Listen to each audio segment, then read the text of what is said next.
సన్న బియ్యం స్కీమ్ ఇవాళనే ప్రారంభం. హుజూర్నగర్లో ప్రారంభించిన సీఎం రేవంత్ రెడ్డి 35,000 మందితో భారీ బహిరంగ సభ. దేశంలోనే తొలిసారి రాష్ట్రంలో సన్న బియ్యం పంపిణీ. ఇది రాంగ్ ఇన్ఫర్మేషన్. ఇంతకుముందుకు కూడా సన్న బియ్యం వచ్చినాయి కేసీఆర్ గవర్నమెంట్లో. కావాల్సింటే కంటిన్యూగా రాలేదు, కొన్ని చోట్ల కొంతకాలం వచ్చింది. ఇప్పటి నుండి ఇస్తే మాత్రం మీకు శుభపరిణామమే.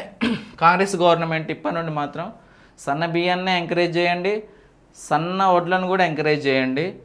మర్చిపోయా, ఈయనకు స్కీమ్ సన్న వడ్ల వాళ్ళకు బోనస్ ఇస్తున్న 500 ఇంక ఇవ్వలేదు సార్, గుర్తుపెట్టుకోండి. రేవంత్ రెడ్డి గారు చాలామందికి ఇవ్వలేరు, కొంతమందికి ఇచ్చారేమో, అక్కడక్కడ ఇచ్చారు కావచ్చు కానీ ఇవ్వలేరు. ఎందుకంటే సన్న బియ్యానికి సన్న వడ్లకు బోనస్ ఇస్తే సన్న వడ్లనే పండిస్తారు, అప్పుడు సన్న బియ్యం ఇవ్వచ్చు.